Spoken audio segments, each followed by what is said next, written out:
USBM, which is an acronym for United States Black Metal, is a term that's thrown around quite a bit recently for a lot of black metal fans when obviously discussing, as the name implies, black metal from the United States. When it comes to what is considered the first ever black metal band formed in the United States, you're going to get a handful of different answers as to what it may be.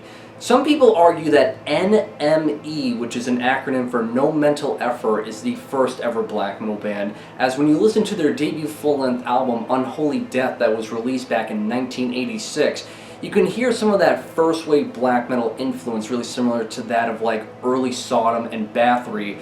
However, their overall songwriting approach is way more integrated with thrash metal and crossover, which makes it more apparent as you go within their discography later on.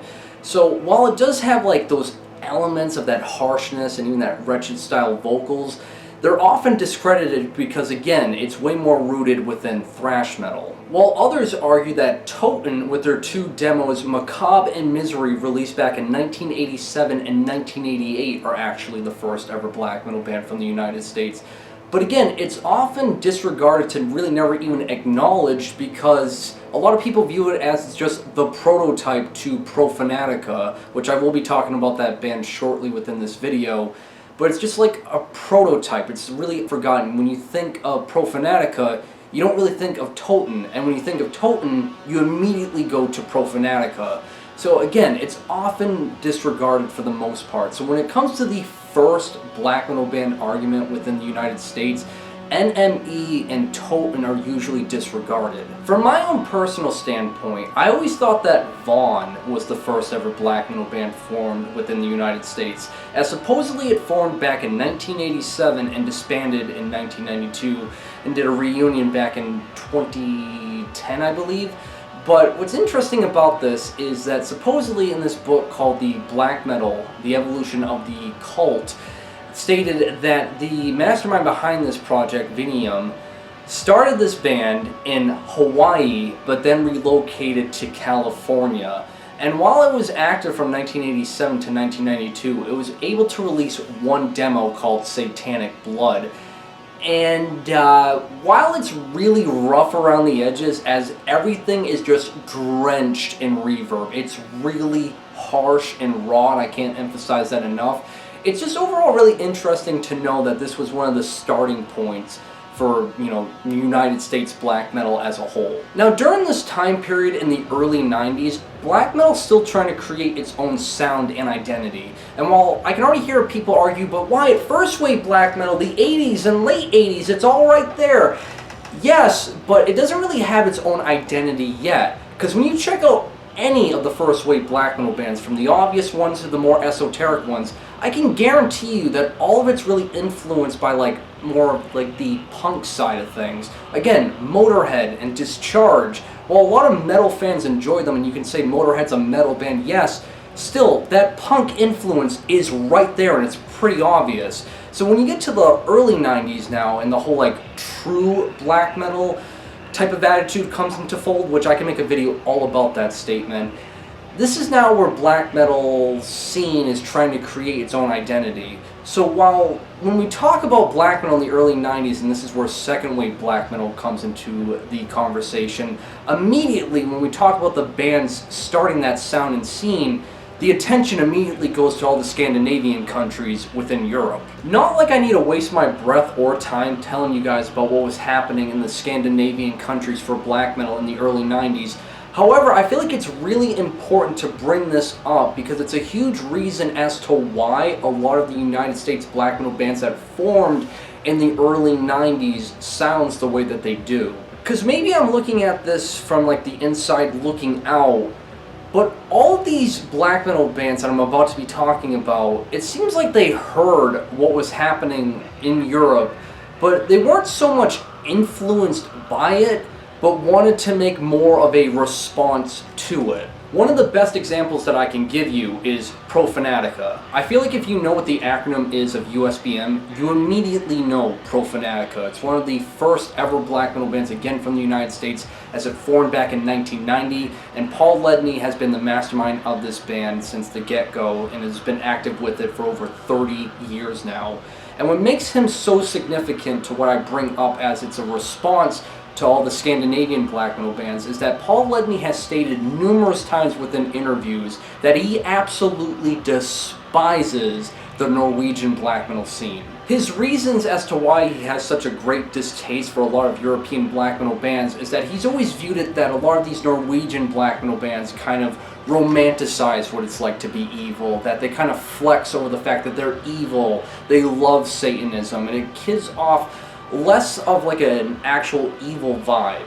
His viewpoint is if you're going to be evil within extreme music, be savage about it and make it very discomforting. Which is why if you check out any Profanatica release from the demos, full lengths, regardless of the time period, the overall attitude and songwriting approach is very similar, as it's always meant to be very savage, but also insanely perverted, as the lyrical themes, the album artwork, and overall songwriting is just meant to give you discomfort. It's meant to be evil in the most unapologetic ways possible. It's been Paul Ledney's approach with Profanatica from the get-go.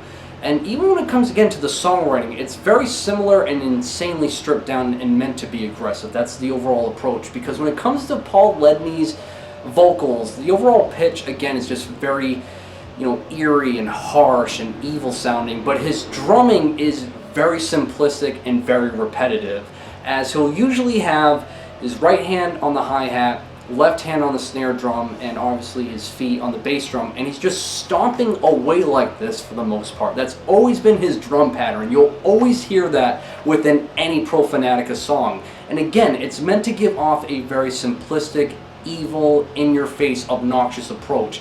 That's been Paul Ledney's attitude with black metal from the get-go. And I think it's a huge reason as to why when you listen to a lot of early USBM, the attitude, again, is just meant to be meaner and just stronger and angrier. Obviously, if I'm going to be talking about all the heavyweights within the USBM scene during the early 90s, clearly that's going to lead within the conversation of that being Judas Iscariot. And one thing I've come to realize that a lot of people bring up is that whenever Judas Iscariot is brought within the conversation, they'll usually say that it's the US version of that being of Burzum or Darkthrone or Immortal. And yes, the overall songwriting, the sound, and the atmosphere has that raw and aggressive edge to it that a lot of those bands were doing in their humble beginnings. However, the big difference that I noticed, again, is the attitude. It's just way more hateful and nihilistic and even more bleak to a certain extent. Because again, while Burzum, Darkthrone, and Immortals kind of like having themes and an overall vibe of like romanticizing about nature, the winter, like the Transylvanian nights, Judas Iscariot's vibe, again, is just way more hateful, miserable, and nihilistic. So again, when I'm arguing about it being like a response to everything that was happening within Europe, Judas Iscariot's overall attitude kind of carries that. Another example of this is Black Funeral with their debut full-length album, Vampire, Throne of the Beast, that wasn't really active until like the mid-90s. However, that overall response to what was happening within Europe is there, because it's often compared to that of Mutilation and Vlad Tepes, a lot of the less Legion Noir black metal bands, that while Mutilation and Vlad Tepes' overall sound is, again, obviously really raw and harsh and got that cavernous sound that would influence a shit ton of raw black metal bands, their overall essence is kind of just like romanticizing about evil and vampires and almost like indulging in misery and darkness, where Black Funeral, for the most part, kind of emulates that sound, but the songwriting, again, is just way more aggressive and meaner sounding. Which again just kind of goes with my overall thought and theory that the United States black metal scene was a lot of like responses again to what was happening in Europe, but they just wanted to be meaner and more aggressive about it. Other quick little examples that I can give you that showcase that it sounds like a lot of USBM bands heard other extreme metal bands from outside the United States and took a response to it is when you listen to Black Witchery, it kind of sounds like Blasphemy. Or when you listen to Demon Sea, it sounds like a response to Beherit. Or when you listen to Absu, it sounds like a response to Aura Noir. And while there's nothing wrong with taking influence, as every band and artist does, the overall essence I'm trying to get at is that it sounds like all of these United States black metal bands heard these extreme metal bands from outside their country and thought, we can do that, but instead of like romanticizing about being evil or satanic or indulging in darkness, let's come off like we sound more angry, more meaner, and more aggressive, and really flexing our muscles with our overall songwriting. Now, I'm going to call myself out here with this theory and viewpoint that I'm bringing up. Maybe I'm looking at this from the inside looking out, but again, when you listen to any of the early USBM bands, again, I feel like this essence and attitude of it being a response to everything that was happening with all the black metal bands in Europe is there. Again, they heard it but thought, we can do that, only we can play more aggressive, more angry, and nastier sounding. Which I don't really feel like is that far-fetched that this has happened more often than not. Whenever a music scene from the US seems to do a response from a music scene from outside its country. I mean, look at the death metal scene from the US to Europe's death metal scene. US had Morbid Angel, Deicide, Suffocation, and Cannibal Corpse from the late 80s and early 90s. You compare that to any of the European death metal bands around that time period, and you're going to realize that all the US death metal bands just, again, sound angrier, more aggressive, and meaner sounding. Again, maybe I'm looking at this from the inside looking out as a US citizen, but the US music scene, whenever it's a response, is always, we can do that, but we're going to sound more pissed off. Which is why with the next two bands I'm going to bring up, I feel like they're really significant for the overall sound of the USBM scene as to why they're such standouts, because while every band, again, I've talked about is great, these two particular bands have standout features about them that don't really follow that overall attitude I've been bringing up for this video so far. Because now during the late 90s, black metal within the United States is getting a bit more fleshed out, and one that really stands out that a lot of people enjoy to this day and still bring up and cherish, of course, is the very infamous Granvilles Key. Controversial as they are, people will always praise them for their riffs, and there's a reason for that. Because again, with every black metal band I've talked about thus far, it feels like a response, where Granvilles Key really did their own thing. And they don't really take influence from other black metal bands, but more so the fact that their influence, especially with the riffs that are just so beloved, is that it's heavily influenced by traditional heavy metal and power metal. One band in particular that it's quite obvious that it takes influence from is that basically Granvilles Key, in terms of riffs, is the black metal version of Running Wild. Not even exaggerating here. Honestly guys, listen to either Blazing Stone or Death or Glory by Running Wild and compare to that of any of Granvilles Key's songs with their overall riffs, it sounds very similar in terms of song structure. Because again, Running Wild's kind of known for those galloping-like riffs that blend speed metal and power metal together, where Granvilles Key is kind of known for those galloping-like riffs that sound like it was influenced by power metal and speed metal. So the correlation between the two is definitely there, and the influence is very obvious. And I feel like that's why Granvilles Key, after all these decades, I think that's been 2 decades since their sophomore full-length, the fan favorite Judas Beast Assassination, is so loved, is that it's such a standout for black metal because it's taking influence from something else and not really following this trend that I brought up of it being a response to all the European black metal bands, which again gives Granvilles Key their own identity within black metal as a whole. But if I'm going to be talking about USBM and bringing up one of the most substantial and important and just overall influential albums for the United States black metal scene, that's obviously got to go to Weakling, Dead as Dreams. I'd argue that this is the album that opened up the floodgates for all of the United States black metal scene to be more ambitious, to showcase that, hey, you can make black metal and still be experimental and take influence from other forms of music out there. Case in point, their band name Weakling comes from a swan song, which just showcases to me that, again, their influence, their thought process was thinking outside the box for black metal. Even the keyboards that are utilized within this album have a very odd and avant-garde approach with it that really keeps the black metal listener, I feel like, during its time really off balance, because the overall songwriting, the pacing, the vocals even too, it's just so against the norm of what black metal was during the early 2000s that maybe it may seem not so abstract nowadays, because black metal has really been more open to experimentation. But during the year 2000, yeah, this was really unorthodox. And I feel like, again, it really influenced a lot of the Cascadian black metal bands like Wolves in the Throne Room, Alda, and Ashbore, that hey, you can be a black metal band, have a lot of ambience and atmosphere tagged with your sound, and still come off sounding good. Just overall, I feel like for every standout black metal band that we enjoy from the United States, I can promise you that nearly all of it takes influence from this album, just overall with the fact of, again, you can play black metal, but the ideas of taking influence from other genres should not be shunned away. And a lot of the black metal bands I'm about to be talking about wouldn't surprise me at all if all of them stated that they took influence from this album. One example I can give you is Leviathan. Jeff Whitehead has been very influenced by Weakling, and when you listen to his full lengths like 10th Level of Suicide to Tentacles of Horror and everything after that, you gotta notice there's a lot of ambition. Jeff's not afraid to experiment every now and then, diving in with more of an atmospheric, dark, ambient approach that's very emotive and hateful.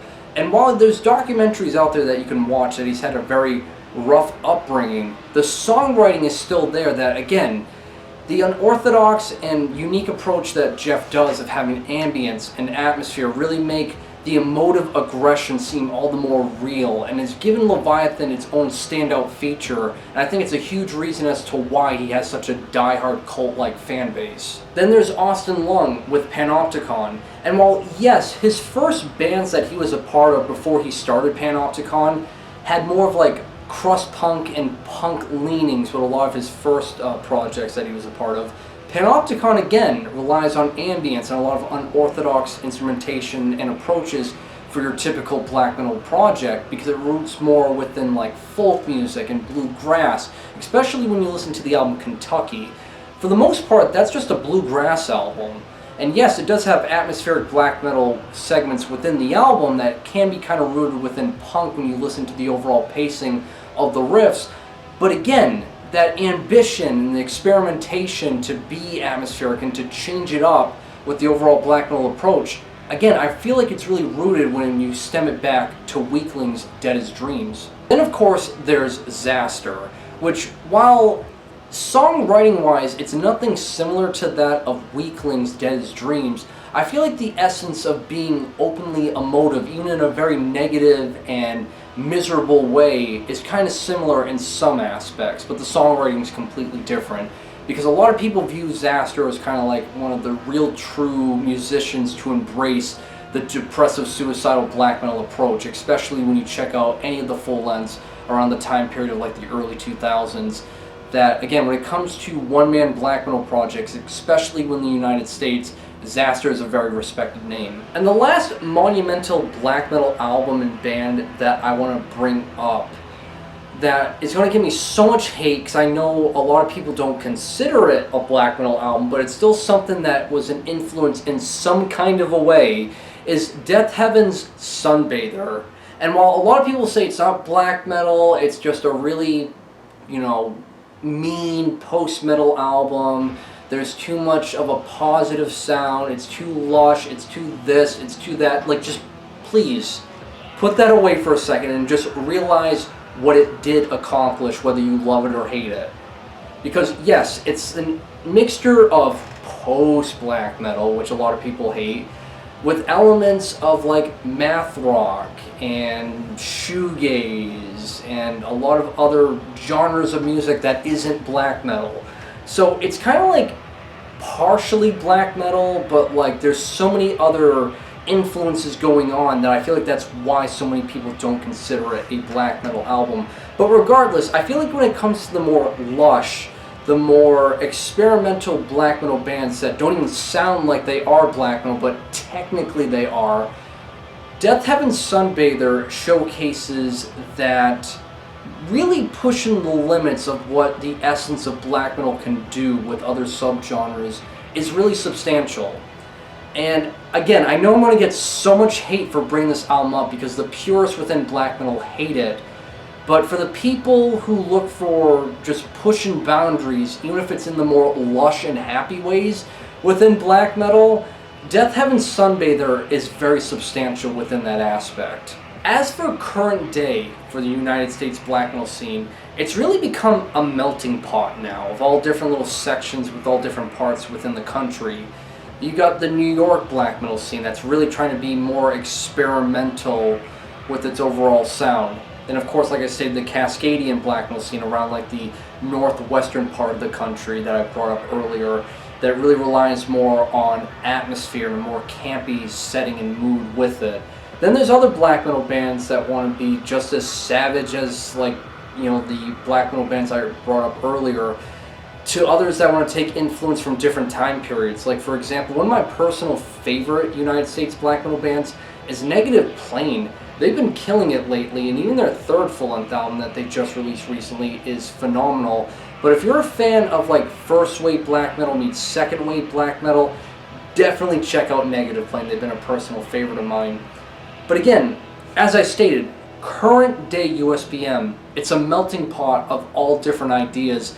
And really that's just how it's been for extreme metal as a whole recently. So I feel like that's the overall outcome when it comes to music scenes, regardless if it's extreme metal or something different, is that with all these different influences and ideas that come in and out with every music scene, there's always someone that wants to take an approach from the past or try to recreate it differently or expand upon it in a completely different direction. And when it comes to USBM, it's no different. And that'll do it for this video, guys. Hopefully you enjoyed it. I know for a fact I probably missed out on some black metal bands, but hey, there's only so much I can do and say in one video. But yeah, like always, I'll leave links provided to everything, or at least most of what I've talked about, in the description below, and that'll do it for this video, guys. So like always, make sure you guys drink plenty of water to stay hydrated, and have a great day.